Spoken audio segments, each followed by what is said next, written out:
I gripped my water glass so tightly my fingers ached. The chilled condensation dripped down my wrist, but I didn't dare loosen my hold.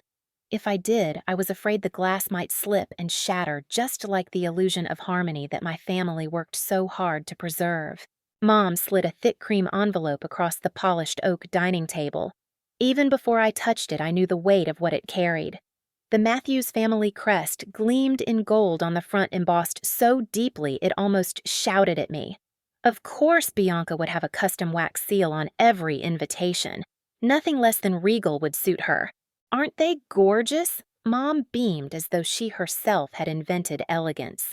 Her French manicured nails tapped lightly against the table while Bianca distributed the envelopes with the careless confidence of someone who had never been told no in her entire life. The calligrapher said it was the most elegant design she worked on all season. Mom added pride swelling in her voice as though the artist's compliment were proof of Bianca's royal lineage.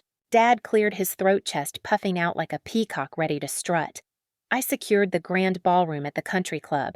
Had to call in a favor with Jim Harrison, but for my princess turning 30, nothing but the best. His tone was final, absolute. He might as well have declared national holiday status for Bianca's birthday. Bianca squealed, flipping her flawless blonde hair over one shoulder, the movement so practiced it could have been choreographed. We've already got 150 people confirmed, and that's before these even go out. Her eyes sparkled with competitive triumph. The Wilson girl had 120 at her 30th, and people said it was the event of the year. Until mine. The smirk that followed was sharp enough to slice the room in two. I took a slow sip of water, letting the ice clink against my teeth just to keep myself grounded. 10 years of this. 10 years of my sister's birthday being treated like a coronation while mine passed unnoticed, forgotten, or at best celebrated with a lopsided grocery store cake. Mom's attention swiveled toward me, her eyes softening into the expression she always wore when preparing to hand me a burden disguised as trust. She slid another object across the table this time, a thick manila folder with a platinum credit card clipped neatly on top. "We need you to handle everything again this year, dear. You're so good with details." The way she said it, like she was bestowing a knighthood rather than shoving free labor into my lap. I stared at the folder but didn't reach for it right away. Inside, I already knew would be the usual Avalanche magazine clippings of gowns, Pinterest printouts of floral arches, lists of vendors with notes in Mom's elegant cursive. The same cursed folder I had been handed every year since I was 16. Each year thicker, each year heavier, each year a reminder of who mattered in this family and who didn't. "Make sure they have that champagne fountain like the Wilsons had," Bianca interrupted, still scrolling through her phone without bothering to look up. "But bigger, and with the good champagne, not that cheap stuff." Dad tapped the credit card as if that settled everything. "Put down the deposits with this. We'll reimburse you eventually." He chuckled at his own joke, a chuckle that somehow managed to make me feel like the punchline. My fingers finally closed around the folder, trembling. But of course, no one noticed. No one ever noticed. My mind flickered back through the reel of years I had tried to bury. 17 years old, canceling my sleepover because Bianca's DJ had quit last minute and someone needed to save the party. 21, missing my own dinner reservation because Bianca's caterer had to be renegotiated. 24, watching $4,000 drain from my account to cover Bianca's flowers. Dad's promise of "I'll pay you back next week" still echoing in my ears, still unfulfilled.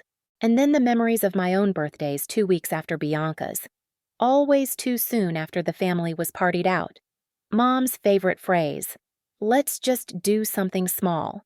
Small, of course, meant forgotten. Small meant Dad tossing me a 20 at the end of dinner when I reminded him it was my birthday. Small meant silence from the people who were supposed to know me best. "Kendall, did you hear me?"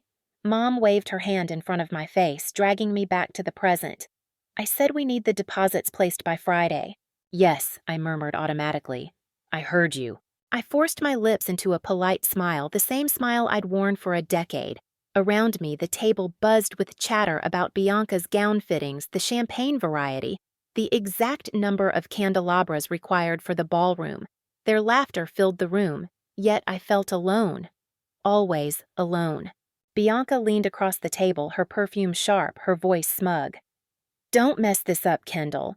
Everyone knows you're good at handling little details."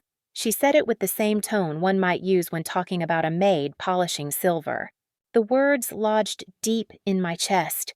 For years, I had swallowed them, burying the sting under obedience. But something was shifting. Not visible, not loud yet, but a small tectonic crack beneath the surface. A warning that the ground was about to move. As Dad raised a toast to our princess in her grand celebration, I raised my glass too, but the smile on my face felt brittle, forced. I caught my reflection in the polished silver tray the waiter carried past. My eyes looked different, colder, sharper. A flicker of something my family had never seen in me before.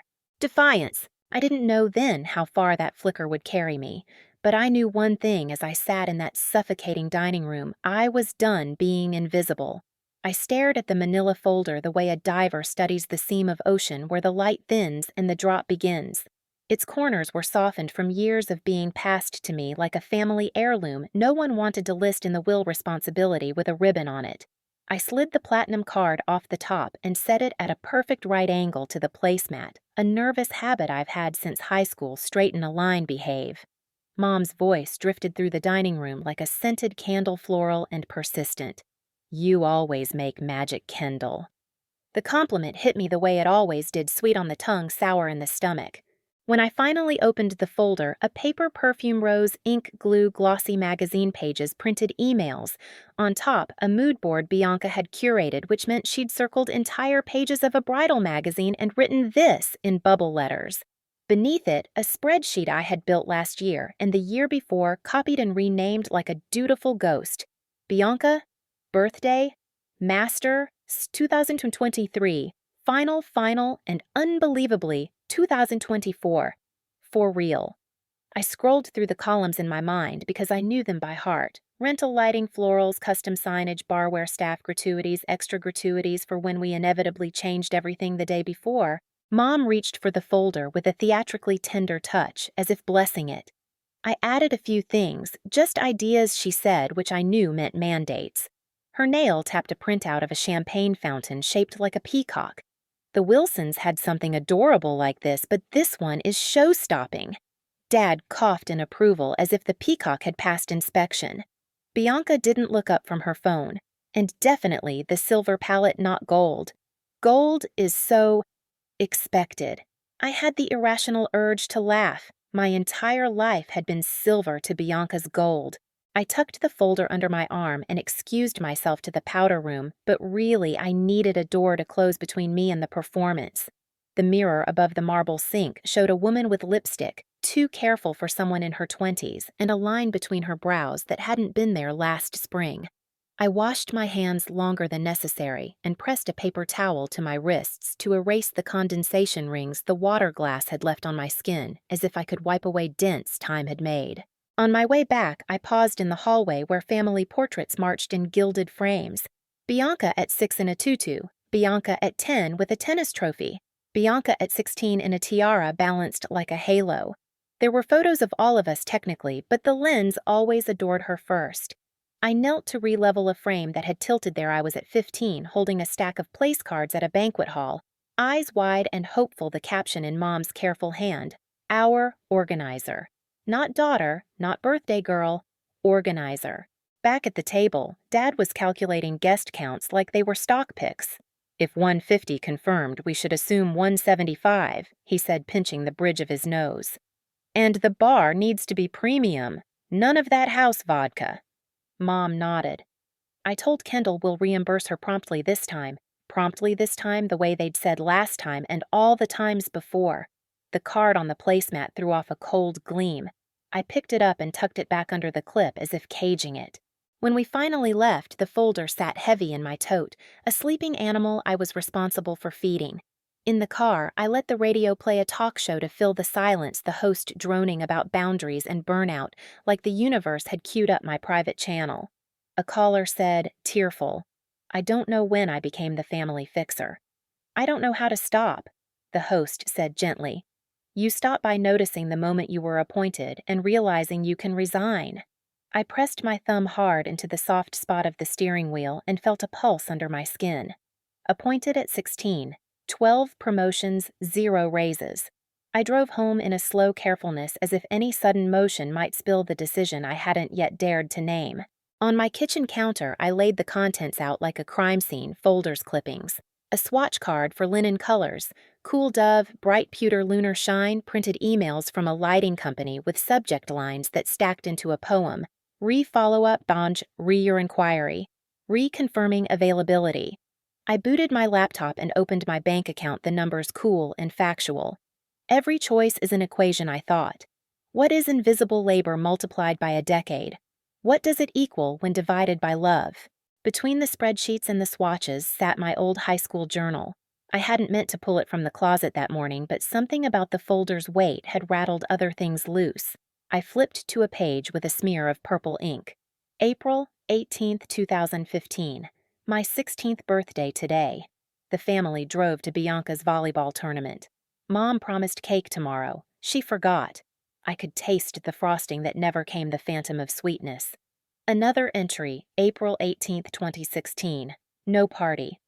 Dad gave me $20 and said, put it toward gas. I've kept more sentimental receipts than I have party favors. The phone buzzed. A text from Mom. Don't forget to call the caterer first thing. She's holding a tasting for Thursday. Oh, and Bianca wants to try the lobster puffs. Another from Bianca. Make sure there are gluten-free options for Marissa and Derek, and not boring ones like that sad caprese you did in 2022. My thumbs hovered over the keyboard, heat rising slow and steady. I typed sure and deleted it. Typed okay, deleted that too. The cursor blinked a metronome for a choice. I set the phone face down and opened a new document on my laptop muscle memory, named it Bianca 30 Master Draft. And then I did something I had never allowed myself to do. I opened a new tab and typed Florida Beach House Rental. The thumbnails bloomed porches with white railings, water like liquid glass windows swallowing sunlight. I clicked one at random and felt a sensation I hadn't felt in years, a small, quiet awe that had nothing to do with someone else's celebration. I pictured myself on a deck with a mug at dawn, no agenda, no lists, no one texting me at 7 a.m. about chair sashes. The image landed with such tenderness it scared me. I went back to the folder and pulled out a sheet titled Timeline Week by Week. It had my handwriting on it, entirely my handwriting, though Mom had added exclamation points in pink gel pen like glittery orders. On week 2, I read Confirm DJ Finalize Bar Package Sign, Rental Contract Pay 50% Deposit. I traced each line and felt the friction of years of obedience. Then I turned the paper over, and on the blank side wrote in slow, careful letters, Week 1. Book my birthday. The words were so simple, almost childish. They looked like something you'd write on a preschooler's to-do list. But I felt my shoulders drop an inch or two of air returning to my ribs. I didn't book anything that night. I told myself I should sleep, be rational, run the numbers again. But sleep was noisy with old memories, Bianca's 21st with the live band, my own 21st with a shared cupcake at work. Bianca's 25th weekend in Napa, my own 25th marked by leftover macarons from her dessert table. I woke with my jaw tight and my mind cleanly decided. The folder was still on the counter, mouth open like it might devour me. I closed it gently and placed a ceramic bowl on top as if I could keep its appetite in check. At the office the next morning, the fluorescent lights hummed and the printer coughed and people asked about weekends. I said mine was normal and the lie felt embarrassingly large for such a small word. Mark, my boss, paused by my desk and squinted at the phone vibrating beside my keyboard. "Your family again?" he asked, not unkind. I nodded. "Take 10 if you need," he said. "Your reports could run this place without us." The compliment wasn't flattery. It felt like a simple fact I had forgotten. I took my 10 in the break room where a crooked motivational poster insisted teamwork makes the dream work. The irony made me snort aloud. I thumbed open my messages. 17 unread from Mom. 9 from Bianca. 1 from Aunt Susan sent at 2 a.m. Heard you got the folder. Breathe. You don't owe anybody your peace. I read it twice, then again the words softening something sharp inside me. I typed back before I could second guess. What if I didn't do it this year? 3 dots appeared, vanished, returned. What if you didn't? She wrote. What would you choose instead? I didn't even have to think. The answer was already alive in my chest, the porch, the dawn, the deck. My birthday pronounced like a real holiday, not an afterthought. When I returned to my desk, I pulled the folder from my tote and slid it into my bottom drawer where I usually kept snacks and extra pens.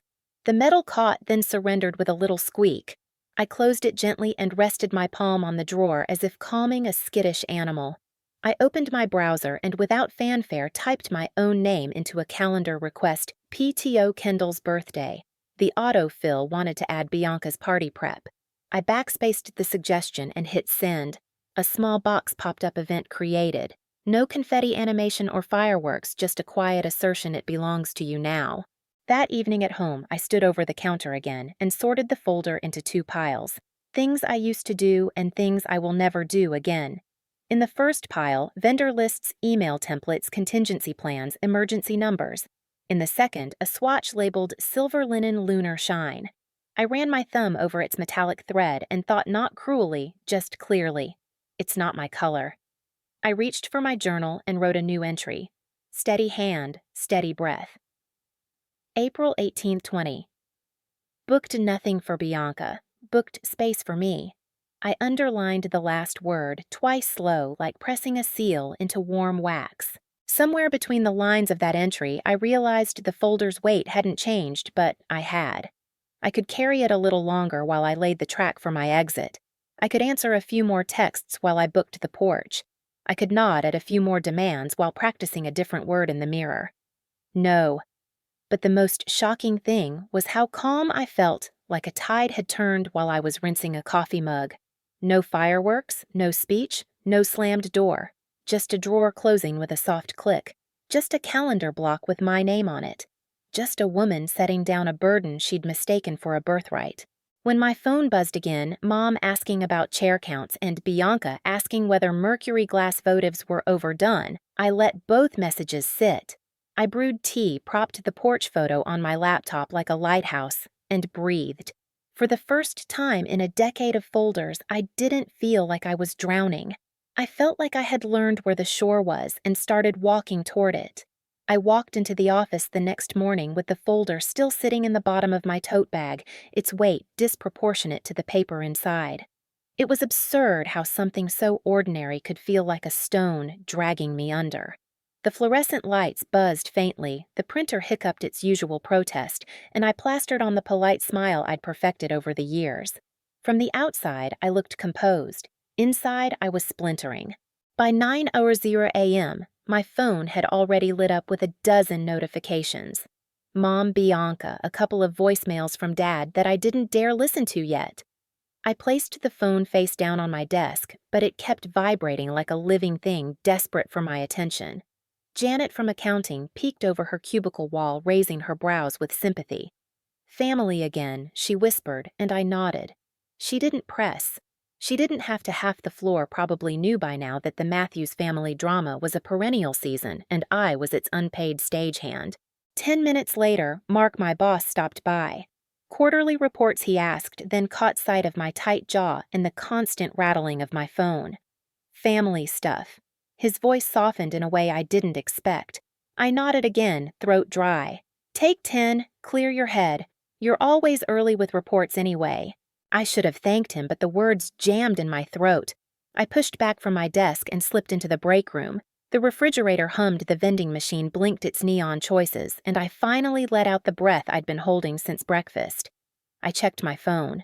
Mom, call the caterer immediately. We're adding 25 more guests. Bianca wants lobster puffs like the Johnsons had. Bianca theme is changing. Old Hollywood is boring. We're doing Diamond Elegance now. You'll handle it, right, Dad? Just pay for the upgrades with the card. We'll settle later. My hands trembled as I scrolled. The budget had ballooned again. What started as $4,000 was now $6,000, climbing toward $7,000. My savings account was a fragile raft I had cobbled together with endless, careful choices, cooking at home, skipping vacations, staying in on weekends. And now it was expected to carry the Titanic of Bianca's celebration. The kitchen door swung open and Janet walked in holding her mug. She stopped short when she saw my expression. "You okay?" I forced a smile, but it cracked at the edges. "Just family stuff." Again. She hesitated, then gave me a nod that said, "I see you," even if she couldn't fix it. She quietly filled her mug and slipped out without pressing further. That tiny mercy made my eyes sting.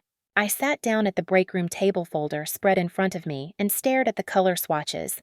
Silver, gold, diamond shimmer. None of them looked like my life.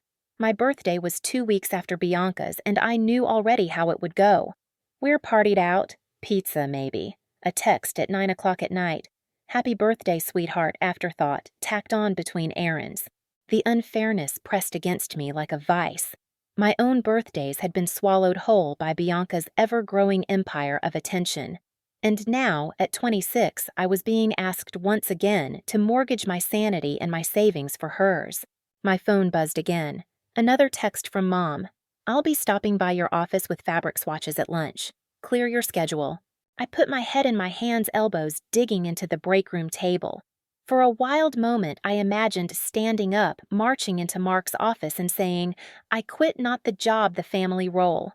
I pictured dropping the folder into the trash can with a satisfying thud, but my spine still bent under years of conditioning. When I finally raised my head, my gaze landed on the office corkboard where employees pinned vacation photos. There was Mexico, France, the Grand Canyon, people living lives that were theirs, not borrowed for someone else's spotlight. My corner was empty. Something inside me shifted sharp and undeniable. A tectonic plate moving beneath the surface, the kind of shift that caused earthquakes. I pulled my laptop closer and opened a browser window. On one tab, the budget spreadsheet for Bianca's Diamond Elegant Soiree. On another, the half-finished Florida rental search I had abandoned last night. My cursor hovered between the two. For years, I had been the fixer, the organizer, the invisible scaffolding propping up my sister's golden throne. But what if I stepped away?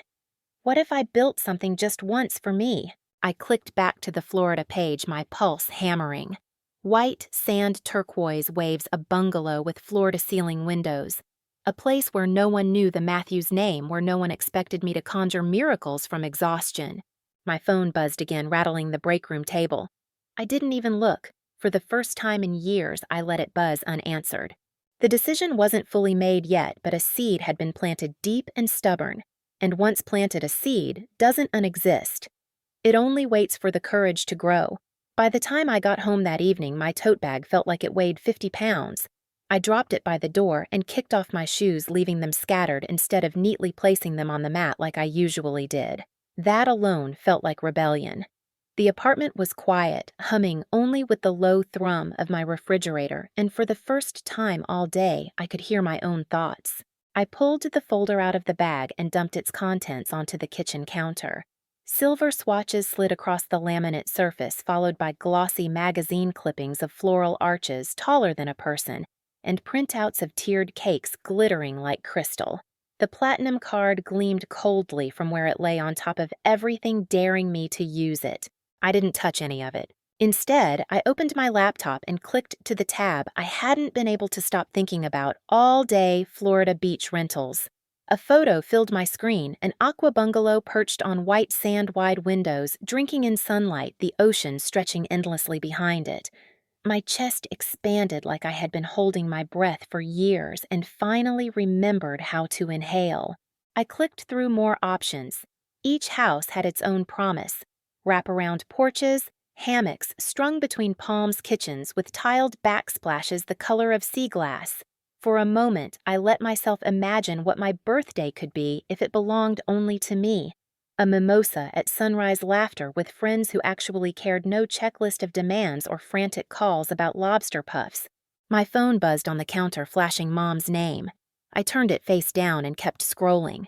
The silence that followed was louder than her voice ever was. A thought took root, dangerous, intoxicating. What if I planned Bianca's party on paper, but never actually booked anything? What if I played the role they expected of me, while in reality I was building something different, something for myself? I opened a blank Word document and began typing with clinical precision. Vendor confirmation. Matthews. 30th celebration. Dear Mrs. Matthews, we are pleased to confirm receipt of your deposit for catering services. We look forward to creating an unforgettable evening. I copied the letterhead from a local catering website, pasted it into the header, and smiled grimly at how convincing it looked.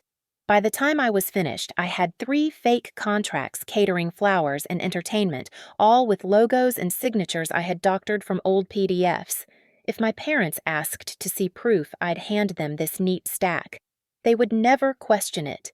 They never questioned me, not because they trusted me, but because they took me for granted. I set the forged documents aside and opened another folder on my desktop, my birthday, screenshots of beach houses, dolphin swim tours, first-class flight upgrades. For the first time in years, the folder with my name on it was heavier than Bianca's. Rachel called just as I saved a listing for a seaside bungalow. Her voice was bright curious. So, tell me you're not caving this year. I laughed a short, brittle sound. Not caving. I'm plotting.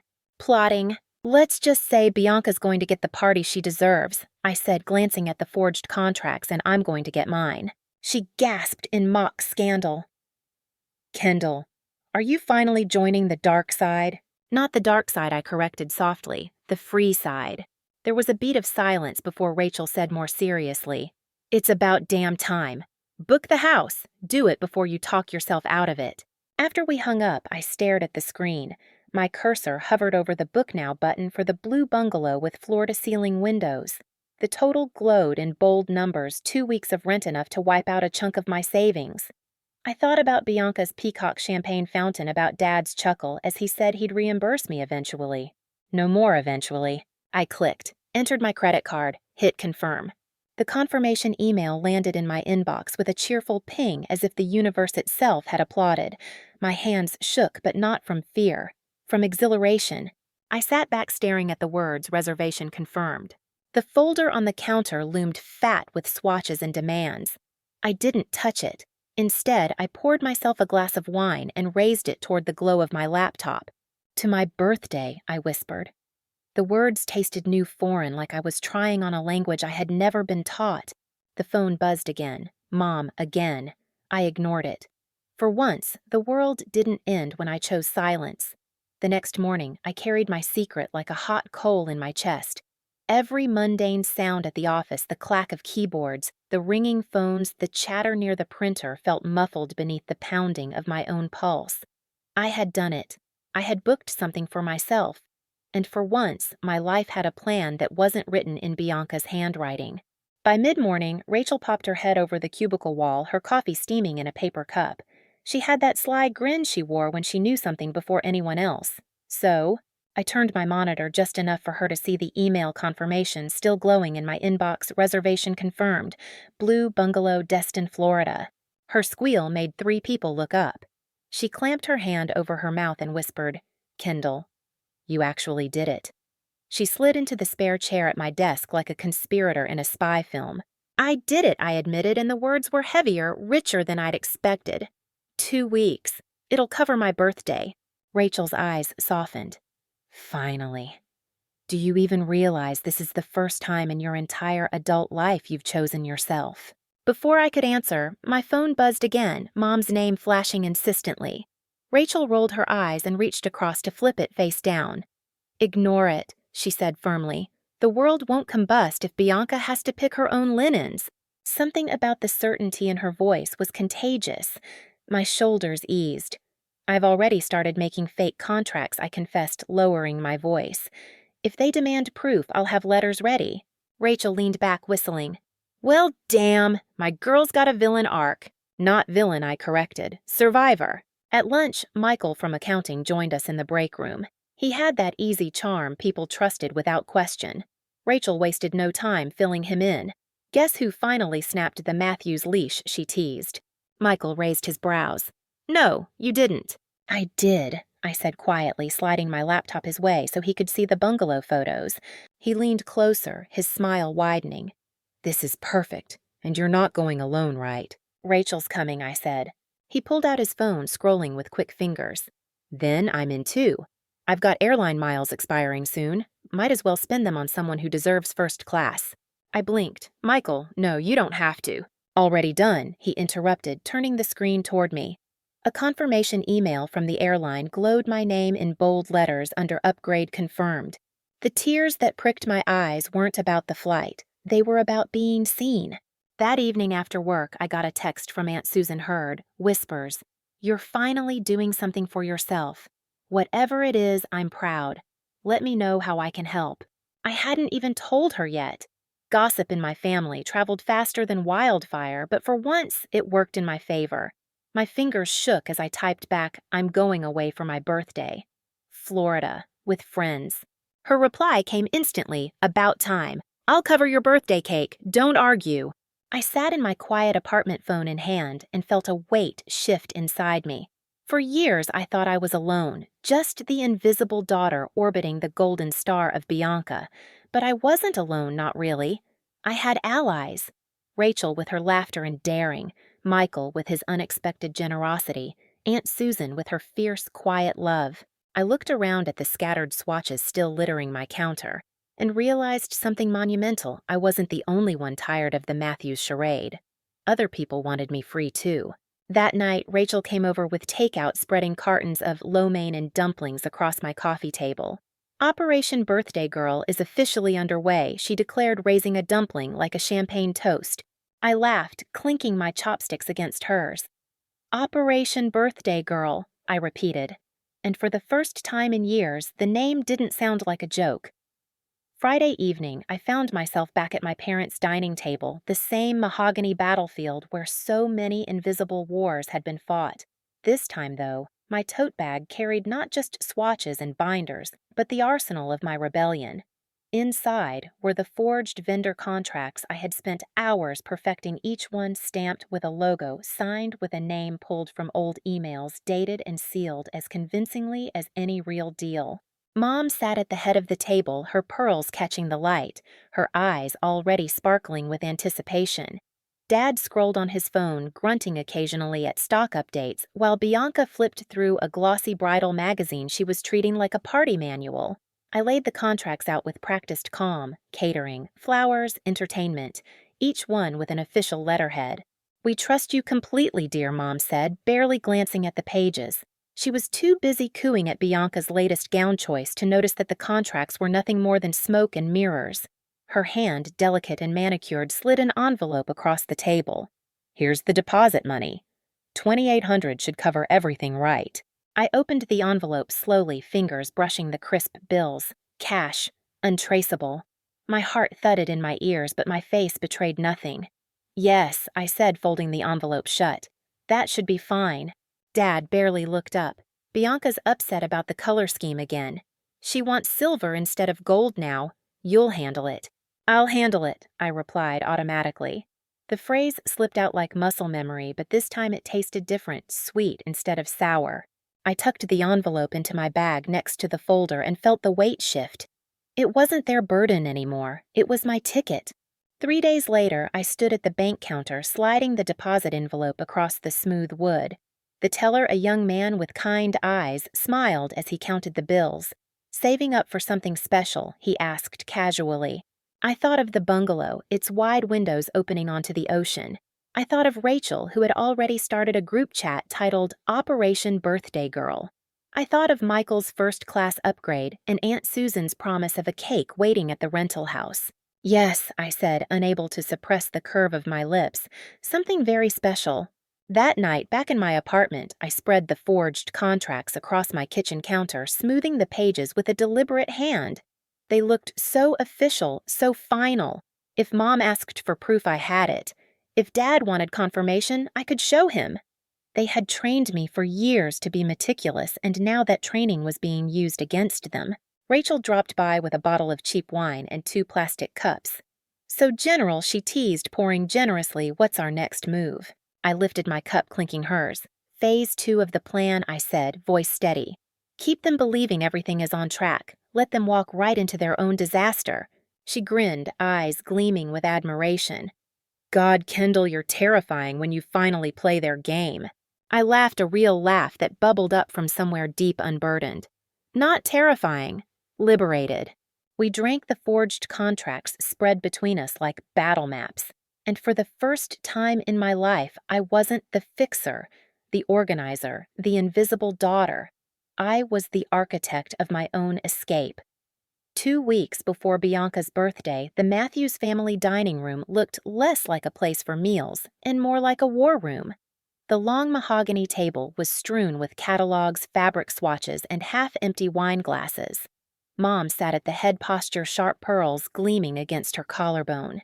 Dad was pacing with his checkbook in one hand, pen tapping like a metronome of impatience.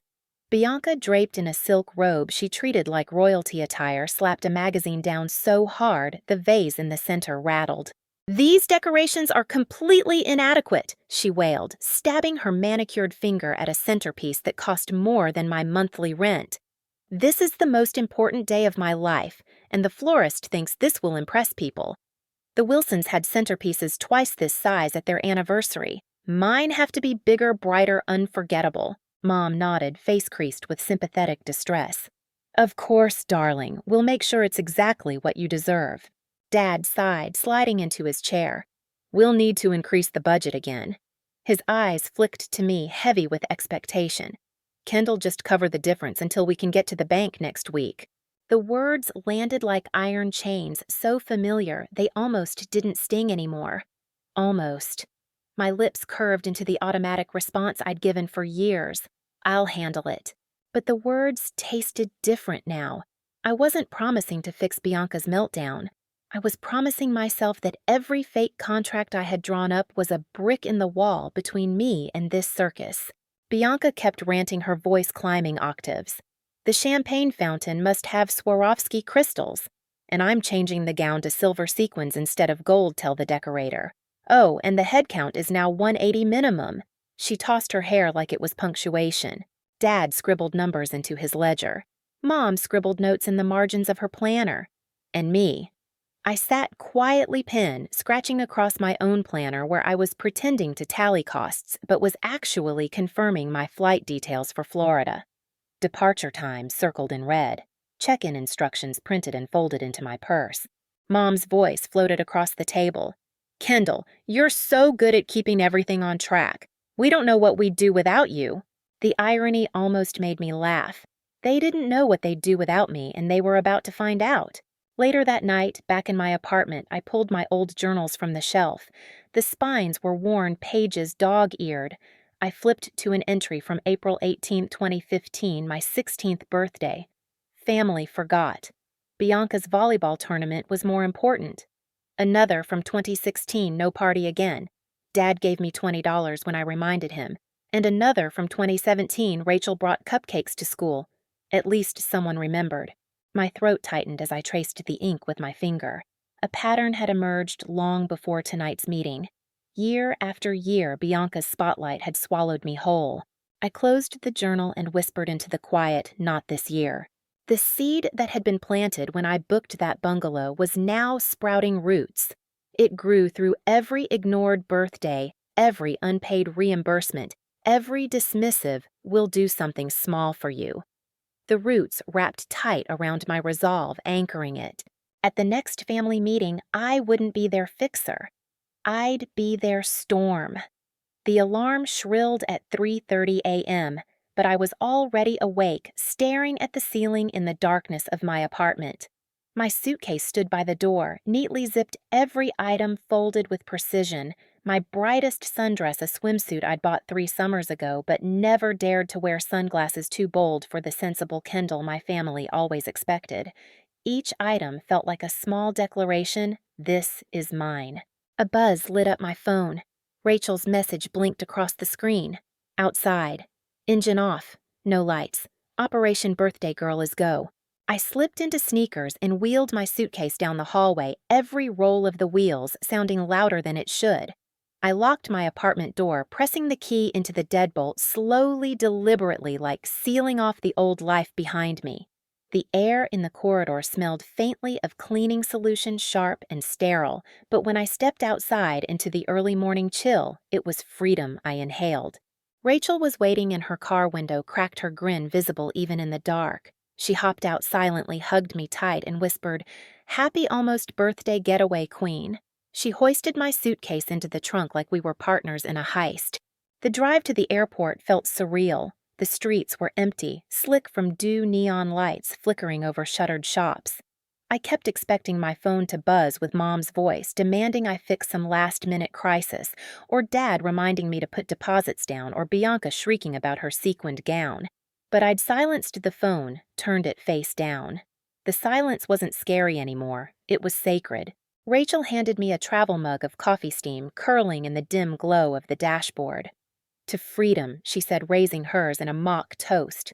"To freedom," I echoed, sipping. The warmth spread through me, easing the nervous flutter in my chest.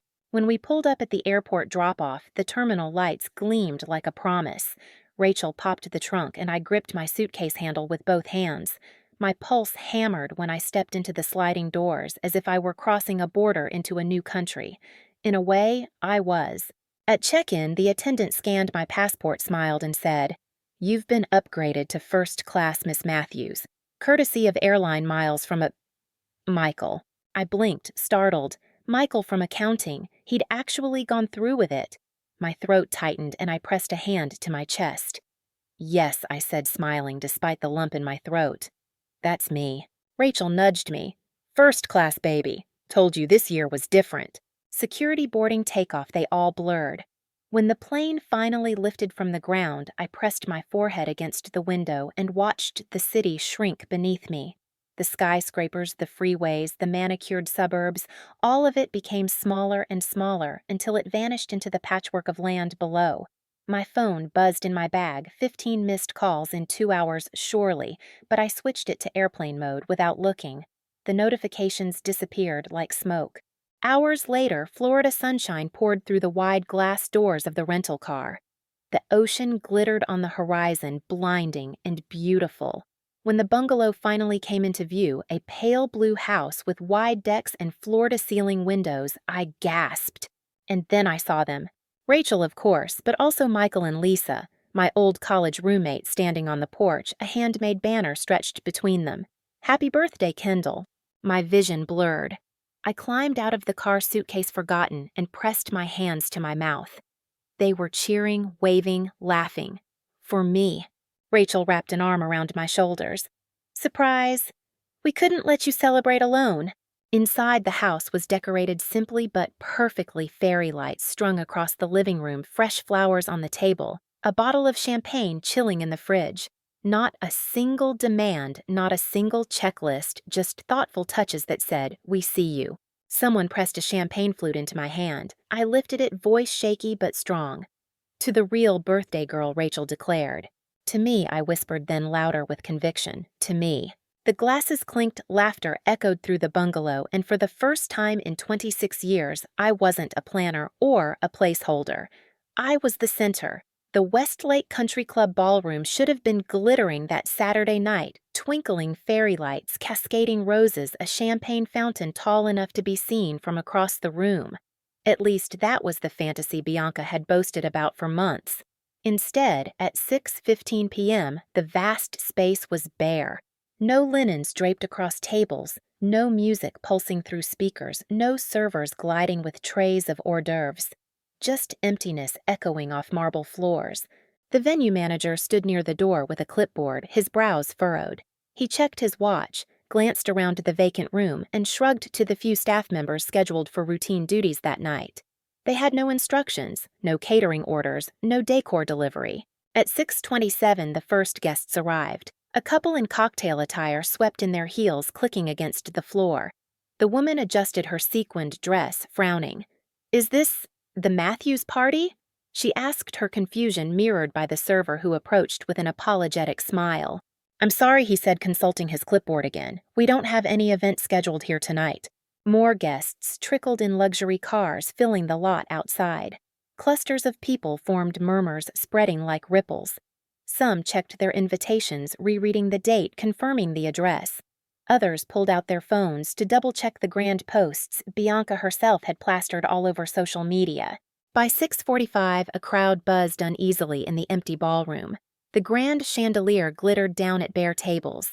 Guests shifted, whispered, took selfies of their confusion proof, of a night unraveling before it began. Then, at exactly 7:20, the star herself arrived. Bianca swept through the double doors in her custom silver gown sequins, scattering the overhead light like shattered glass. Her hair was sculpted to perfection, her heels clicking like thunder on the marble floor. She opened her arms as if to receive applause, only to freeze mid-step. Her smile curdled, the color drained from her face. "Where is everything?" She screeched, her voice ricocheting off the barren walls. "Where are the decorations? The DJ, the bar." Her guests shifted uncomfortably, some already recording on their phones, others whispering behind manicured hands. Mom rushed in behind her face, pale. She fumbled for her phone, dialing furiously as she stammered, "There must be some mistake." The venue manager, he must know, Kendall handled everything. The manager approached cautiously. "I'm sorry, Mrs. Matthews. We have no record of any reservation for tonight. No deposit was ever made." Dad barreled forward, sweat beading on his forehead. "That's impossible! We can pay now whatever premium is needed. Just get it ready." He pulled out his checkbook with trembling hands. The manager shook his head, voice sympathetic but firm. "Sir, we're fully booked tomorrow with a wedding, and tonight we have no staff scheduled, no catering prepared. I'm afraid it's simply not possible." Bianca's shrieks grew shriller, her mascara streaking as tears carved black rivers down her cheeks. "Kendall, call." "Kendall," she wailed, stabbing her manicured finger at her phone screen. She pressed call after call, each one bouncing straight to voicemail. Guests began to drift toward the exit, muttering excuses about babysitters and early mornings. By 8:30, more than half had left. Those who remained lingered only out of curiosity, whispering about the Matthews family imploding in public. Bianca collapsed into a chair, sobbing into her sequined lap. "Everyone will know. Everyone will laugh. This was supposed to be perfect." Mom paced phone glued to her ear. "Kendall, this is your mother. Call me immediately. Your sister's party is there's been some kind of just call me back." Her voice cracked before the line went dead. Dad loosened his tie, his face red with humiliation. "She's ruined us," he muttered under his breath, though loud enough for those closest to hear. But I wasn't there to listen. While Bianca screamed in the hollow ballroom, I was miles away, barefoot in the sand, the waves lapping at my ankles. The night sky stretched wide and indifferent above me. Rachel handed me a glass of champagne, and my friends sang an off-key but heartfelt chorus of Happy Birthday. The contrast was almost too sharp to believe their chaos my calm, their emptiness my abundance. And for the first time in my life, I felt no guilt at all. The Florida sun rose like it had been waiting for me. Pale pink at first, then bursting into orange and gold, the light spilled across the deck of the bungalow and turned the ocean into a sheet of fire. I stood barefoot with a mimosa in hand, salty breeze tugging at my hair, and let the warmth soak into every part of me that had been cold for years. Behind me, Rachel slid the sliding door open, her grin, sleepy but bright. "Happy birthday, Kendall." She carried a plate stacked with pancakes, blueberries piled high, whipped cream clouding the edges. Birthday breakfast chef style. I laughed, an unrestrained laugh that startled me with how natural it felt. Michael followed with a tray of fruit and mimosas, his sunglasses perched crookedly. Lisa trailed behind with a little speaker already playing my favorite songs. None of it was grand, none of it Instagram perfect, but it was mine. Every detail was chosen for me, not for Bianca, not for my parents' reputation, not to one-up the Wilsons. We ate on the deck, the ocean our backdrop. Between bites of pancakes and sips of champagne, I kept catching myself just staring at the horizon, almost afraid if I blinked too long, it would all dissolve, and I'd wake up back at that mahogany table with a folder in my lap. But the salt on my lips was real, the laughter in my ears was real, the glass in my hand was real. By mid-morning, we were piling into the car for the dolphin swim. The wetsuit clung awkwardly, and I almost backed out when I saw the water. But Rachel grabbed my hand. "This is your year of yes," she whispered. "Say yes to joy." The water was shockingly cold at first, then exhilarating. When the dolphin surfaced beside me, its slick skin brushing my arm, I couldn't stop smiling. The guide called "Hold on," and suddenly I was skimming across the surface, the dolphin pulling me through turquoise waves. I screamed, not in fear, but in unfiltered delight, a sound I didn't even recognize as my own voice. Later on the massage table at the bungalow, ocean breeze drifting through open windows, I let myself go still. The masseuse worked knots out of my shoulders, decades of tension unraveling under her hands. "Big day," she asked lightly. "The biggest," I murmured. "My birthday. My actual birthday celebrated as if it mattered." That evening, the four of us dressed casually, sundresses, sandals, nothing extravagant, and walked into town for dinner. The restaurant was small, candlelit, with a chalkboard menu and a waiter who smiled without recognizing my last name. For once, anonymity felt like luxury. Rachel raised her glass first. "To Kendall, to choosing yourself, and to many more birthdays that look like this." To Kendall, Michael and Lisa echoed, clinking their glasses against mine. I blinked rapidly as the sting of tears welled up. To friends who see me, I whispered, voice trembling. Back at the bungalow, the night air was warm waves hissing against the shore. Rachel pulled out a cupcake from a bakery box, a single candle flickering in the breeze. "Make a wish," she said softly. I closed my eyes. For years, my wishes had been desperate. "Please notice me. Please celebrate me. Please don't forget." This time, my wish was different. I wished never to shrink again, never to trade my joy for their comfort, never to vanish into Bianca's shadow. I blew out the candle, and when I opened my eyes, my friends were smiling, their faces illuminated by fairy lights strung across the deck. Michael snapped a photo, the flame smoke curling between us. "Caption," he asked. I looked at the picture, my smile wide, my eyes shining, and the answer came easily. "Best birthday ever." The photo went up later, a single post on my quiet social media page. Within an hour, comments poured in, coworkers, distant friends, even old classmates. Finally, "So happy for you. Looking radiant, girl. Wait, isn't this Bianca's birthday weekend?" Meanwhile, I peeked at Bianca's profile. Her tear-streaked selfie was already viral among our circle. Caption, "Worst birthday ever. Betrayed by my own sister." Comments piled beneath it, some sympathetic, some curious, some quietly gloating. I closed the app. The chaos back home felt like another planet. Here on the deck, with the ocean whispering just yards away, I was finally whole. For the first time in 26 years, my birthday wasn't an afterthought. It was a revelation. The Florida sun still clung to my skin when I landed back home. My suitcase wheels rattled across the airport floor, the sound unnervingly loud, as if announcing that I was returning changed. My phone, once switched out of airplane mode, erupted like a storm. Voicemails, texts, emails, notifications stacked on notifications. 3 from Dad, "Come home immediately." 7 from Mom, "You've destroyed this family." And Bianca? Oh, Bianca, an email subject line in all caps, "You ruined my life." But only one message steadied me. Aunt Susan, "They're planning an ambush. Stay strong, sweetheart. You did what you needed to do."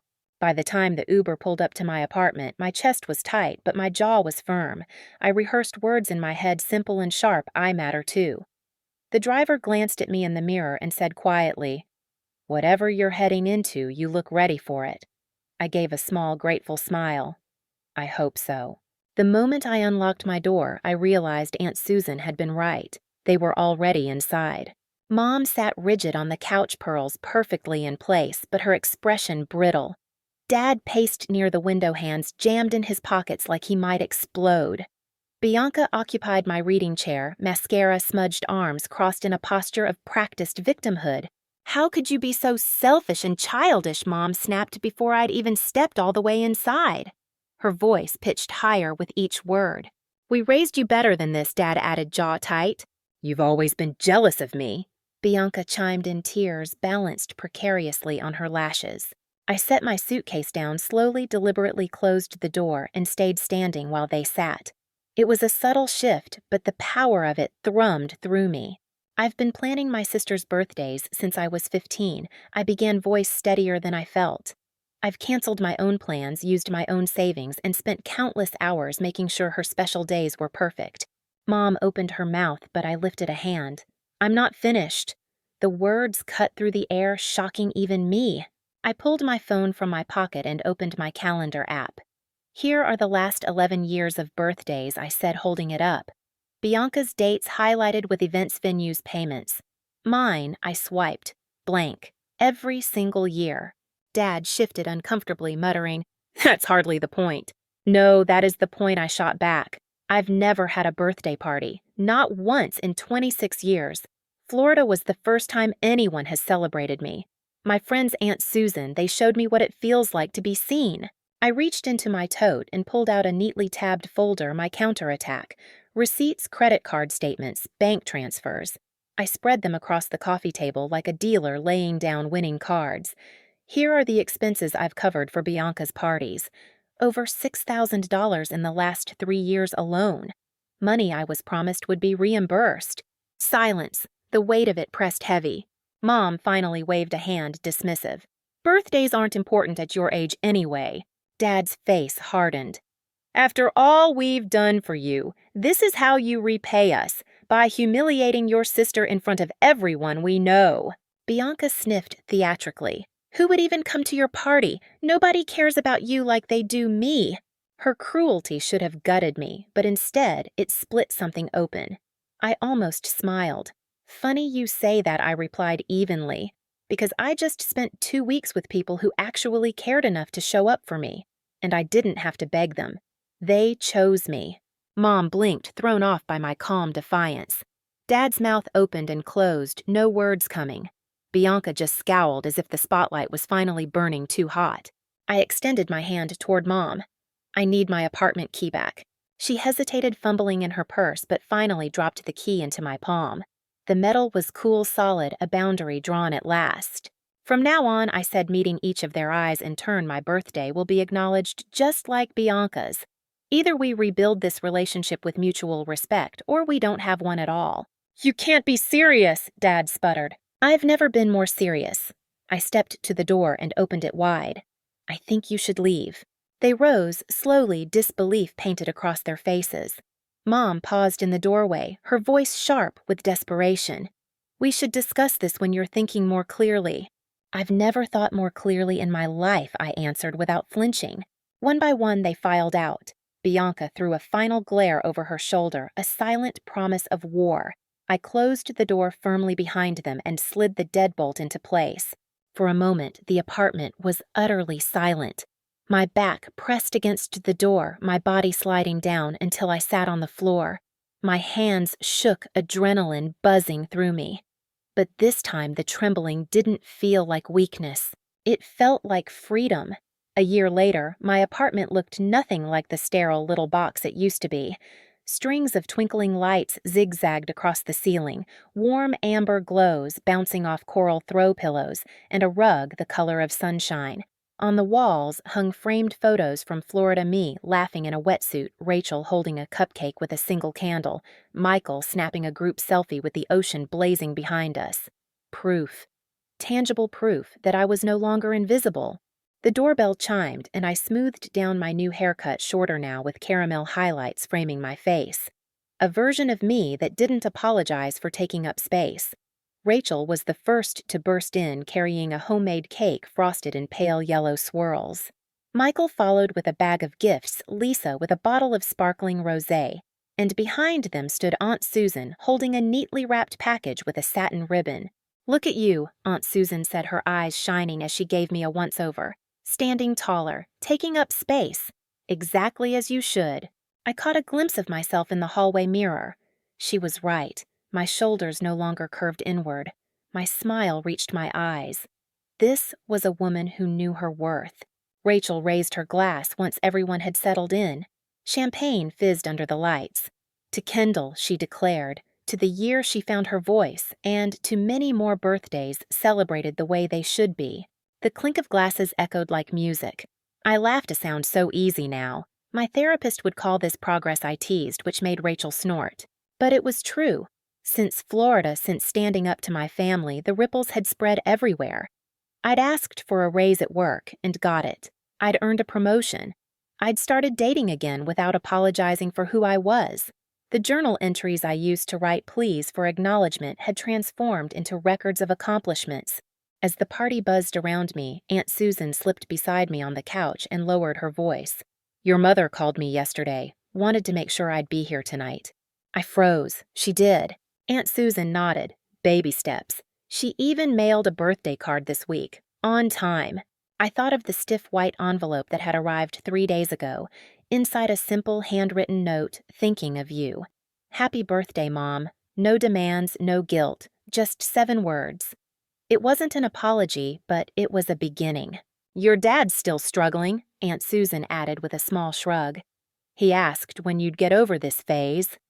But he'll come around, or he won't. That's on him.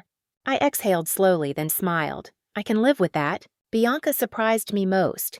After 6 months of silence, she had texted last week coffee sometime, just us. It wasn't forgiveness. It wasn't even friendship. But it was a step toward rebuilding on new terms, terms where I wasn't her fixer, but her equal. Present time, Michael announced, dumping a pile of colorful packages onto the coffee table. I opened them one by one, books I'd mentioned wanting to read, a delicate silver bracelet, concert tickets to a band I loved. Thoughtful things, things chosen because they reflected me. Finally, Aunt Susan handed me her package. Inside was a silver frame holding a faded photograph of 4-year-old me blowing out candles on a small cake. No sequined gown, no ballroom, no guest list, just me, eyes wide, cheeks puffed, joy unfiltered. I took this before your parents decided Bianca's parties should take precedence, Aunt Susan said softly. Tucked behind the photo was a note in her handwriting. There was always someone who saw you. Never forget your worth. My throat tightened. I placed the frame on the shelf next to my Florida photos. Past and present finally side by side. Later, after cake and laughter and the chorus of Happy Birthday sung off-key by people who meant it, I slipped onto the balcony alone. The night air was cool, carrying the faint sounds of the city. Through the window behind me, I could see the twinkling lights of my apartment, my friends talking and laughing my life alive with color. On my refrigerator calendar, 2 birthdays were marked with equal prominence, mine and Bianca's. Not one overshadowing the other. Equal. My phone buzzed on the balcony table. Mom's name glowed across the screen. I hesitated, then answered. Kendall, she began, her voice cautious. We're planning your father's retirement party. Could you? I didn't let her finish. No, Mom, I said gently but firmly. I can't help with that. I have my own plans that day.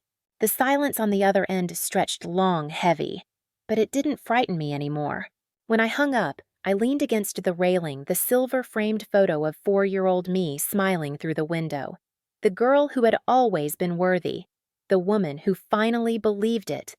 The last guest drifted out around midnight, leaving my apartment warm with the lingering echoes of laughter. Empty champagne glasses clustered on the counter, torn wrapping paper lay in cheerful drifts across the rug, and the faint scent of vanilla frosting clung to the air. I stood barefoot in the middle of it all, hugging myself, not from loneliness, but from fullness. On the coffee table, Aunt Susan's framed photograph of 4-year-old me stood propped between the Florida photos and the stack of tonight's birthday cards. That little girl's cheeks were round eyes, wide lips puckered in the act of blowing out 3 crooked candles on a homemade cake. No sequined gowns, no orchestras, no country club ballrooms, just joy so pure it made my chest ache. For years, she had been buried beneath my family's neglect. Tonight, I finally felt like I had given her back her candlelight. I carried the frame to the balcony, the city lights below glittering like 1,000 tiny wishes. Cradling the photograph, I whispered, "We made it." The night air carried the words away, but I knew she heard me, the younger me, who had waited in silence for someone to notice the girl who scribbled in her journal about birthdays forgotten. She was here finally celebrated. Inside, my friends were tidying, stacking plates, humming with the contentment of a night well spent. Rachel caught my eye through the glass door and mouthed, "You okay?" I nodded, smiling. She grinned back satisfied and went on gathering empty glasses. I turned back to the city and thought about everything that had led me here, the years of being the invisible daughter, the countless times I heard, "We'll reimburse you," the endless lists and swatches that had defined me. I thought of Bianca's glittering disasters, of Mom's clipped demands, of Dad's careless chuckles. For so long, I had believed my worth was measured in how well I served them, but tonight, my worth was measured in how brightly I allowed myself to shine. My phone buzzed against the balcony railing. A text from Mom, happy birthday again. I hope it was nice. Not dramatic, not manipulative. Just, Simple. I typed back, "It was. Thank you. I didn't need more than that." Behind me, the chorus of my friend's laughter rose again, pulling me inside. I placed the frame back on the shelf directly in the center so that every time I walked into my living room, I would see that little girl smiling at her candlelight, a reminder that celebration doesn't have to be grand to be sacred. It only has to be genuine. Rachel raised her glass for one final toast as I joined them. To presence over presence, she declared, voice clear and bright. To presence, we echoed glasses clinking. And in that moment, I realized the true revenge had never been the empty ballroom or the chaos Bianca faced. The real revenge was joy, my joy, radiant, undeniable, unborrowed. I took a long sip, let the laughter wash over me, and for the first time in my life, I didn't feel like an afterthought. I felt like the headline. For years I disappeared, I whispered to myself almost like a vow. Now I take up space and I'll never apologize again.